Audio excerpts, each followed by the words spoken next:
Olha só, esse aqui é o tamanho da frase. Você pode ver que ela é curtinha, né?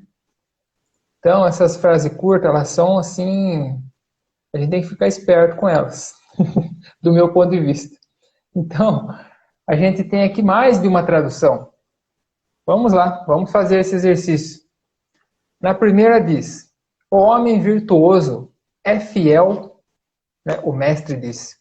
O homem virtuoso é fiel ao que é correto, independentemente da fé dos outros para com ele.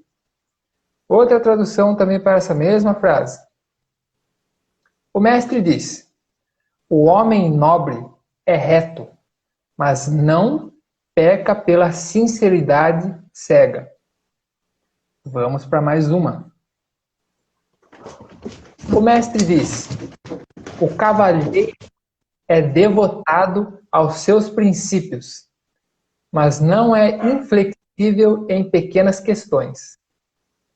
Vamos para mais uma aqui. O mestre disse: um cavalheiro tem princípios, mas não é rígido.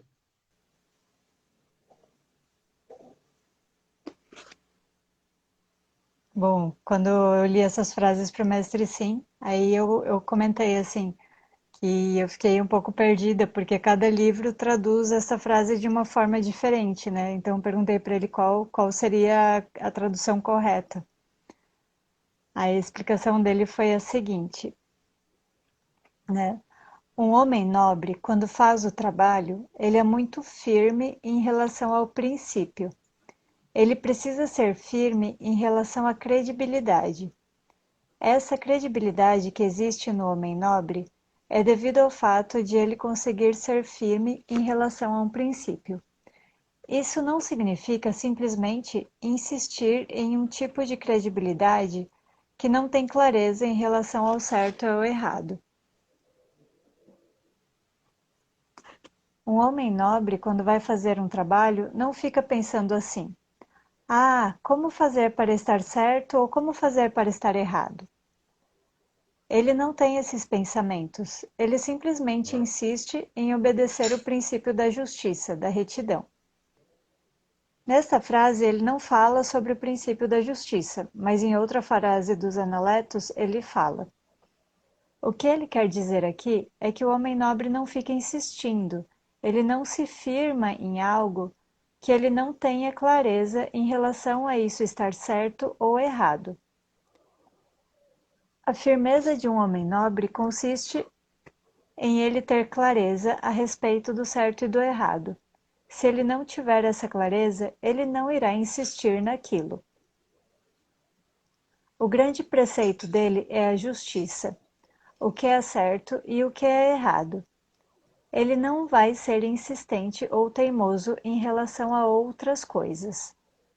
Ele persevera em saber, em ter essa clareza do que é certo e do que é errado. Ou seja, primeiro ele vai discernir se aquilo é certo ou errado, para depois ele insistir naquele princípio. Ele não é uma pessoa que não tem clareza ou que fica confusa. Ele não insiste em algo que ele ainda não sabe se é certo ou errado. Primeiro ele precisa ter clareza se aquilo está certo ou errado para depois ser firme naquilo. Muitas vezes as pessoas ficam teimosas em relação ao seu próprio pensamento, mas não analisam se esse tipo de pensamento, no qual elas estão insistindo, está certo ou errado. Se você tem clareza em relação ao certo e errado, você pode continuar insistindo, porque você já tem o tal. Por isso que um homem nobre não pode insistir em algo de qualquer maneira. Se ele não tem clareza a respeito do que é certo e errado, ele não pode falar que está insistindo em relação ao tal. É que o mestre Sim, ele falou várias coisas, a mesma coisa de várias formas diferentes, né? Eu fiz um comentário sobre essa frase, né, com base na explicação do mestre Sim. O meu comentário é que é um comentário pessoal, né? É fácil saber quando algo está certo, por quê? Quando algo está certo, existe uma harmonia entre a nossa mente e o nosso coração. Quando existe esta harmonia, não importa o que aconteça, você poderá estar firme em relação a isso. Já quando essa harmonia não existe, quando há uma espécie de briga entre o nosso lado racional e o nosso lado emocional, aí não convém insistir nisso, porque você não sabe se isso está certo ou errado. A força não vem da nossa mente e nem do nosso coração isoladamente, mas sim da sinergia entre a mente e o coração. Enquanto não houver essa harmonia dentro de nós mesmos, não haverá clareza em relação ao certo e ao errado. E enquanto não há clareza neste sentido, não convém ser firme ou insistir em algo, pois você ainda não sabe se isso está alinhado com a sua própria verdade. Meu comentário vai até aqui. Muito bem. Bom, gente, eu vou fazer essa frase, eu quero comentar, fazer um comentáriozinho aqui, que é o seguinte. Vamos lá. Temos aqui a frase em, né, mandarim tradicional, vamos dizer assim. Então, o Junzi, a gente já mexeu um tempo atrás aí, né? Em outro estudo anterior, a gente já lidou um pouco com isso. Se vocês quiserem dar uma olhadinha lá. Então, o Junzi, a gente já mexeu um pouquinho. Esse aqui, ele é vamos dizer assim, uma espécie de mas, ainda, alguma coisa assim. Não, como se fosse um conectivo de frase, alguma coisa assim. Aqui o não, que a gente já mexeu também. E aqui a gente tem o liang e o jiang. Então eu queria mexer com esses dois aqui, porque esses dois aqui é que a gente ainda não mexeu. E ao que parece, vamos dizer assim, se essa frase, se ela tem uma palavra ali que é a mais importante de todas, dentro do contexto dessa frase, eu diria que essa aqui, ó, jiang. Essa aqui seria assim a chave aí da frase toda. Então a gente vai mexer com ela e com essa daqui, porque essa aqui está relacionada com ela, né? Que faz a Jiang ser importantinha, né? Que é a Liang. Então, assim, eu vou pegar aqui, né? Vamos fazer um exercíciozinho aqui etimológico. Então a gente tem aqui só o Jiang. Então o Jiang aqui a gente tem. O que ele pode significar, né? Assim, etimologicamente e outros significados aí também. O primeiro aí, dinheiro dado para obter fortuna. Então esse é o significado mais antigo, vamos dizer assim. Ele tem a ver com o dinheiro dado para obter fortuna. Agora, para onde dá esse dinheiro? Esse dinheiro seria dado para quem? Para onde? Para quem? Por quem? Então, calma, vamos chegar lá. Outros significados que também pode ter, puro, fiel, casto, virtuoso, divino. São significados que se dão, que a gente traduz hoje em dia, principalmente. Então, o Jiang tem aqui uma partezinha, né? Só que compõe esse Jiang aí. Tem aqui Pei. Então, Pei também, o que significa? Uma concha. Então, concha do mar, dinheiro de concha, moeda. Então, o dinheiro dado lá é um dinheiro né, que tem a ver com a concha aí, né?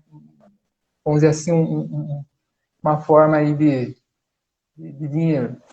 Outra coisa aqui, então, outro elementozinho aqui que vai no Jiang também, é esse daqui, ó, o U. Esse aqui é super importante do meu ponto de vista. O que ele significa?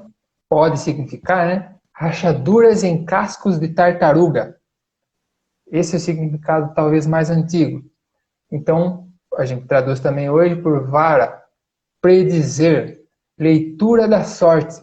Olha só né? Vamos pensando as conexões que a gente já consegue fazer com o comentário do Mestre Sim, por exemplo. Então, aqui a gente só mexeu com o Jiang, né? Então vamos para o Liang agora, um pouquinho do Liang. Então, o Liang, no seu significado cheio, vamos dizer assim, né, na sua totalidadezinha, vamos dizer assim. Então, o Liang, o que ele tem a ver com palavras que são grandiosas? Então, está lá na raiz, estaria na raiz, né? Que a gente entende hoje em dia ser esse significado mais antigo, vamos dizer assim. Então, palavras que são grandiosas. E daí o pessoal traduz por confiar, confiança, perdoar, mostrar compreensão, presumir, esperar, suposição, adivinhar. Tá vendo? Já tem, a gente já começa, né, a entrar aí no contexto dos dois comentários aí que a gente acabou de ouvir. Então, o que o Liang carrega também, né? O que está na composição do Liang também? Então, na composição do Liang, a gente tem aqui Yang, né? Mais aberto. Então, a gente tem aqui crime da boca, ou kou, né? A boquinha ali. Palavra, fala. Então o kou ele é usado também, ele vai num outro conceito também, que é o pian, que é lá do mestre Mo, da argumentação e tudo mais. Então tem essa coisa do crime aí tem a ver com o significado do pian lá também, né? Que ele tem um significadozinho de como se fosse dois criminosos discutindo um contra o outro, né? Então o pian lá do mestre Mo, por exemplo, tem a ver com argumentação, argumentar e tudo mais. Então, só esse toquezinho aqui. Então, depois a gente vê o Yang aqui, a gente vê Chen. Então, Chen é outro que tem a ver ali com o Liang também. O que ele pode significar? Ofender a lei acima. É o que eu acabei de apontar aí, vamos dizer assim, a lei acima. Qual que é o acima aí? Que sentido de acima aí? No sentido de Shan. Esse Shan, a gente também já mexeu um pouquinho com ele, né? Em um estudo passado, a gente já mexeu também. Dá uma olhadinha lá, tá, gente? Então, acima, né? Ofender a lei acima, no sentido de Shan. Ou pode ser traduzido também por crime. Vamos lá. Depois que a gente viu, então, esses... A gente termina aqui, vamos dizer assim, o Sol Liang, com mais significadinho aqui, Kan. Então, o Liang dentro lá, o que ele tem também? O que tem a ver lá? Tem a ver com escudo, proteger, ataque, atacar, pilão, haste, interessar, interesse. Então, isso aqui é só no sentido de palavra só que a gente está ainda, hein? Só né, nesse aqui, no Yang. Então, a gente vai agora, o Jin, que seria, tá vendo lá no Liang lá em cima, lá tem um do lado do outro ali, né? Então, a gente vai para o segundo agora, que está aqui. Então, o que ele indica aí pra gente? Alto, uma coisa alta, vertical, grande, ótima, excelente, colina, né? Colina artificial, aquela colina que é feita pelos humanos, pelas pessoas, e não pela natureza. Seria mais ou menos nesse sentido a colina artificial, coisa alta, tudo mais. Então, o que a gente tem adiante aí, então? A gente tem a ver, então, o que é o alto ali, ó? Cal. Então, ele tem a ver aí com sala ao fundo coberta por um pavilhão, coberta por alguma coisa, alto nível, né? Então, o que está cobrindo aí, né? Seria, então, né, teria a ver com esses dois aqui, ó, esse quadradinho que está aqui dentro e esse que está envolvendo aqui em cima. Esse aqui seria o pavilhão aqui que está envolvendo, tá, gente? Então, vamos lá, vamos terminar esse daqui, então. Olha lá, tá vendo? O quadradinho que estava dentro, o que ele significa? O que ele pode significar? Um recinto, um invólucro, uma coisa fechada ali, sabe? Uma coisa tem a ver com alguma coisa fechada. Além do Wei, então a gente tem mais um aqui, John. Então, John, olha lá. Opa. Tudo bem. Então, John, tá vendo? Como tinha, né? Vocês vão percebendo pelas forminhas, vocês vão, né? Aí por vocês mesmos, vocês vão fazendo as ligaçõezinhas, né? Então aqui, John, o que significa? Limites extremos. Campo, zona rural, selvagem, amplo, grande, né? A coisa que está no limite de alguma coisa que está dentro. vamos dizer assim. Parece, né? Não sei se é bem por aí mesmo, mas alguma coisa, limites extremos, uma coisa campo grande, coisa ampla. Muito bem. Então, aí, o que é que tem aí depois, então, né? A gente tem aí vamos dizer assim, eu queria, antes de, vamos dizer assim, antes de passar para a próxima etapa aqui, para a última etapa do meu comentário, digamos assim, eu queria só falar uma coisinha aí, né? Então, o Jan, a gente né, tem a ver ali com devota, alguma coisa, sei lá, alguma coisa que tem a ver com alguma coisa que a gente pode chamar aí de religiosidade. Então, veja só, religiosidade, mas não do jeito que a gente entende religiosidade aqui, entende? Do mesmo jeito que a gente já vem falando que quando a gente fala filosofia, a gente não usa o conceito de filosofia como a gente entende por aqui também. Então, é no outro sentido, é partindo da base chinesa, vamos dizer assim. Então, a gente não, vamos dizer assim que vamos ficar então um pouco nessa ideia de religiosidade aí. Então, o Jan que tá nessa frase aí que eu falei ali no começo, então aquele Jan ali, ele foi traduzido por outros tradutores aí como devoto, fiel, e são as traduções que também são associadas àquele mesmo Hans, né, ou ideograma, caractere, tudo mais. Aquilo lá, então, como a gente passou um pouquinho assim, a gente fez um detalhamentozinho rápido dos traços daquilo lá, aí a gente chega no quê? A gente chega na ideia de que,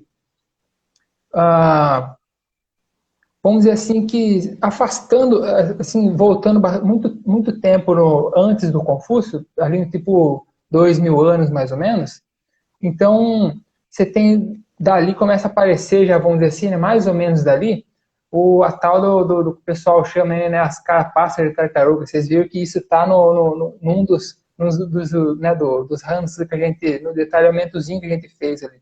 Então, esse é um período, vamos dizer assim, que você tem ali o pessoal que faz lá a tal que a gente geralmente chama aqui por adivinhação, os adivinhos, a pessoa vai fazer adivinhação ali, o que vai acontecer, o futuro, como é que vai ser, né? A gente vai ter que decidir aí o que vai ser na relação com os espíritos aí e tudo mais.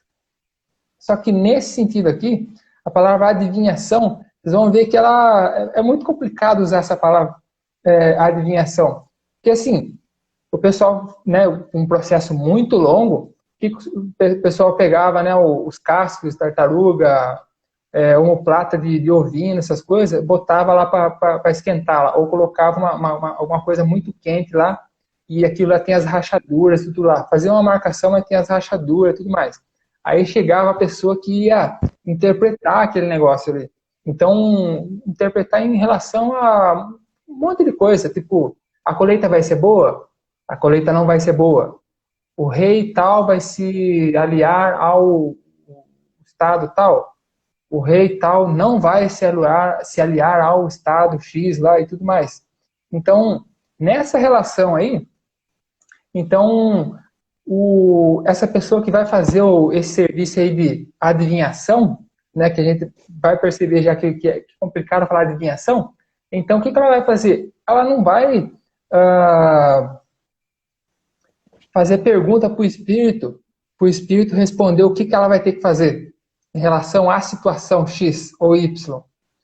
O que ela vai fazer? Para quem quiser, né, se aventurar mais, esse livrinho aqui todo mundo já conhece, né? Eu vou usar ele hoje. Eu acho oportuna a ideia aqui. Então, a professora Anne Chan, ela diz o seguinte: o adivinho, propriamente falando, não interroga os espíritos, mas perscruta sua reação a uma oferenda. Então, qual que é a ideia aí? Aí, o perscruta, então essa pessoa ela vai fazer uma investigação. Ela não vai, o que foi dito pelo oráculo, vamos dizer assim, né, naquele momento oracular, o que foi dito ali, ela não vai fazer aquilo ali. O espírito falou que não, que a gente não deve fazer. Mas a pessoa vai interpretar aquele negócio ali, em relação ao que vai ser feito realmente, né? Então, isso é que é interessante, a relação com, vamos dizer assim, o que a gente chama de espírito, o que a gente chama de fantasma, o que é sobrenatural, alguma coisa assim. Então, o que é interessante aí é o que desculpa, da frase aí que eu quis, né, que eu achei que era o mais importantinho, vamos dizer assim, dentro dessa frase aí, tem a ver com, ao que parece, e tem a ver com essa figura aí, com essa figura não, com o que faz essa figura, com a postura que essa figura tem em relação aos espíritos, aos fantasmas, a relação que ela tem com os fantasmas.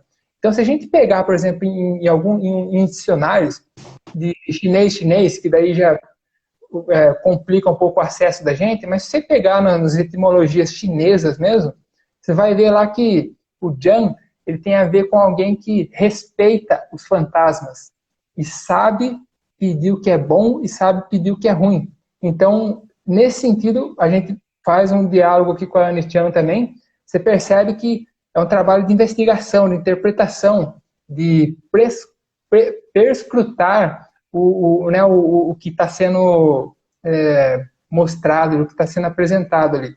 Então, nesse sentido, aí eu me senti assim encorajado a fazer uma tradução, porque eu achei assim bem desafiante fazer uma tradução dessa frase aí, já que tem 4, 5 traduções ali, eu resolvi fazer a minha também e botar minha colher no meio também e falar assim, pô, mas se você disser que nenhuma daquelas ali presta, então quer dizer que qual que presta, então, né?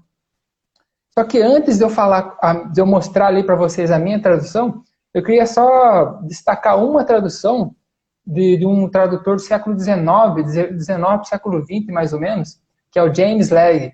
James Legge traduz essa mesma frase aí, mais ou menos assim: o homem superior é corretamente firme, não apenas firme.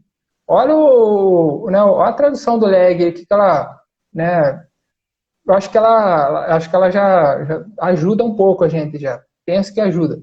Então eu vou mostrar para vocês como é que seria a minha tradução então agora. Vamos lá, gente. Opa, não foi. Agora foi. Muito bem. Então qual que seria a tradução do Carlos aqui agora? Então vamos lá, essa tradução. Fez um showzinho todo aí para fazer, só para mostrar a tradução dele. Então, gente, temos aqui. Não sei se dá para ver bonitinho aí. Dá para ver legalzinho. Então tá aqui. Como é que eu traduzi então? Pessoa educada considera. E palavras grandiosas, não. Então, as palavras grandiosas, né, o que foi falado, o que é falado, se é importante, se não é importante, elas não consideram. Quem considera é a pessoa educada. Então, Jan, eu traduzi aqui por considera. E o Liang, traduzi aqui por palavras grandiosas. Então, vocês podem ver que nesse caso aí, eu fiz uma coisa um pouco diferente, porque as outras traduções, elas estão com uma cara literária, né? Elas têm uma intenção literária ali. Aí, no meu caso, como eu, vamos dizer assim, quebrei a cabeça do meu jeito aqui, digamos assim, então eu percebi que, pro meu jeito de traduzir, vamos dizer assim, pro jeito que eu estava querendo traduzir com toda essa, né, com base nessa argumentação que eu fiz aí, então aí eu cheguei num ponto assim que eu falei, bom, então quer dizer que isso aqui não vai ficar literariamente, não vai ficar do jeito que eu estava querendo. O que aconteceu? Aconteceu que me veio assim a ideia de, mas isso aqui pode se ficar de um formato poético, de poesia, aí eu acho que vai dar certo no jeito que eu estou querendo traduzir. Aí ficou assim. Então, o que vocês acham? que vocês têm a dizer? Vocês acham muita viagem da minha cabeça? Como é que é isso daí? Como é que vocês receberiam isso daí? Que críticas negativas ou positivas que vocês fariam sobre essa tradução que eu apresentei aqui? Então, gente, eu acho que se eu não esqueci de nada do que eu queria falar, é isso a minha traduçãozinha, o comentário que eu queria fazer sobre essa frase aí. Então, eu acho que é isso por enquanto. Ô, Carlos, aqui você fala que pessoa educada considera e palavras grandiosas não. Uhum. No caso, eu é que não entendi direito. Então, Uhum. você considera a pessoa educada, mas não necessariamente as palavras grandiosas, é isso? Então, o considera ali quer dizer que a pessoa educada, ela considera, se a gente for no dicionário e tudo mais, a palavra considerar, o ato de considerar ou consideração, é aquilo que você faz com base em alguma coisa, com base em algum exame, com base em alguma investigação, ou seja, você não pega e faz assim, tipo, sem critério nenhum, sabe? Então, Ah, então, essa a pessoa, o que a pessoa educada faz, a pessoa educada, o que ela faz com consideração. Então, ela não faz com palavras grandiosas. Tipo, as palavras grandiosas, elas não, elas não determinam o que a pessoa educada vai fazer ou não. Entende? Então, o certo e o errado, o sim e o não são fixos, eles não são absolutos. Então, a pessoa educada é que vai fazer entende? Ela vai fazer o julgamento, também tem a ver com julgamento, a consideração ali. Eu não traduziria assim, mas considera ali, eu achei assim, o mais assim, sabe? Ah, não sei.